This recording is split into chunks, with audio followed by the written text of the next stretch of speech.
we're rolling. Okay, so we're talking about the French and Indian War this morning. All right, some of the things that we want to just kind of go over, some key talking points. You don't have to take notes now, but I'm doing this so we can take notes later. All right, England and France, they're the two big dogs.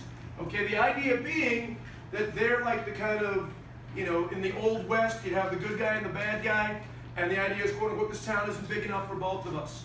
So they're both occupying America. You have England and France, okay? And yes, Spain is down in Florida, but really if we're thinking in terms of the big dogs, it's England and France really right now competing for interest in North America specifically, okay? The major difference, you've got farmers in New England, you've got fur traders in New France, okay? Does that make sense? I hope so. All right? So, and there's a little bit of a difference right there. As we know, like cats and dogs, England and France cannot live that long together, okay? It's like you and your family taking a car ride down to Florida. The first couple hours, everybody's cool. You got the DVD in the back. You sit next to your brother or whatever. Maybe he or she is sleeping. Eventually, you know, that person starts to lean over on your side of the car seat, and now like his elbow's digging into your rib or something. You're like this, and you're like, quit it. And the next thing you know, everybody's fighting. And the next thing you know, your mother and father turn and I'll turn this car around right now if I have to, okay?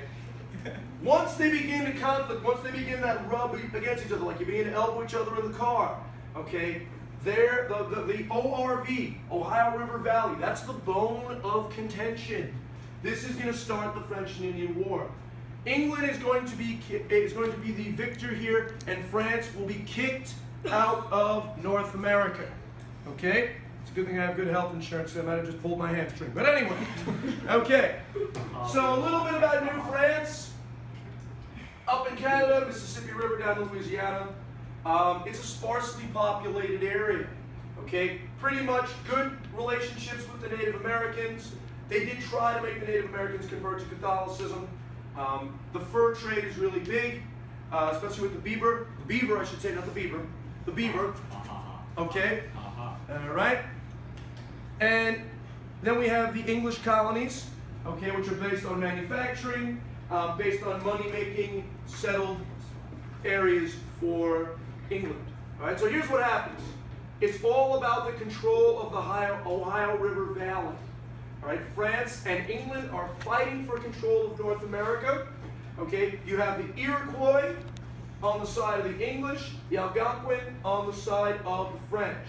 Okay, it's a bigger conflict that's going to involve everybody in Europe called the 7 Years' War. It technically starts in 1754 and goes to 1763. They should probably call it the 9 Years' War, but they call it the 7 Years' War, and I'm not going to argue with the history book. But anyway. An important thing to know, Apu, for those of you that are fans of The Simpsons, you may know this guy, but we're not talking about him. Okay, this is Benjamin Franklin's baby. Okay, the idea is to get the colonists working together. Okay, the idea of a grand council, all the colonies get together and they're going to discuss their problems, work as one team. Okay, it fails for a variety of reasons. The big reason why it fails is because it's almost like you have 13 individual little countries, okay? And nobody wants to give up that power and control. Nobody wants to assign that power to a central board, all right? So everybody kind of says, nah, you know what? Not a bad idea, Ben, but not for me. I'm not feeling it, okay? And England feared it would take away their authority over the colonies. So, moving right along, what happens in the war? It's important because, and there's a little mini lecture there. If you click on the link later tonight at home, you can get some more information. France is obliterated, okay? England is now the big dog, okay? They're the king of the mountain, all right? England, for all intent and purposes, a little bit of Louisiana, gets all of France's territory. England is in big debt after the war, okay? And it's kind of like the idea of, well, we fought this war in America to keep you guys from turning French. And you, Georgie Washington, you kind of started the whole thing with like going into that fort and everything. So we feel like you guys sort of kind of owe us a little bit of, you know, something there. And the colonists kind of get bent out of shape about this. And they're going to start to rebel, and they're going to kind of kick against this notion that they have to pick up the tab for the war. Yes? Who exactly was England in debt to?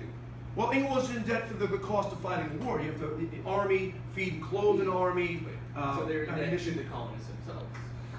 It's just a general overall debt that you run up fighting the war, yeah. Essentially, the English army, with all the money they had to spend on logistics and supplying men and moving and transporting materials and men, essentially made it in debt to the nation and government itself, which meant that the government had to cover this debt through various ways, mainly by raising taxes in the colonies. Well said. All right.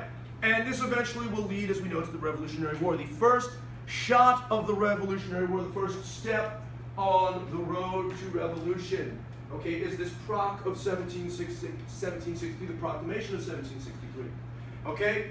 It's kind of like there's trouble between the English settlers, the colonists, and the Native Americans. What the English government says is, hey guys, okay, here's where you can go. It's like your mother saying, all right, you can't go across the street, okay, after dark or whatever. We're saying this is as far as you can go, and you're not allowed to go there. The settlers defy the order. They're like, we're not about this. It's not cool. It's the first step on the road to revolution, okay? And that's kind of where we move up. You could just stop that. So,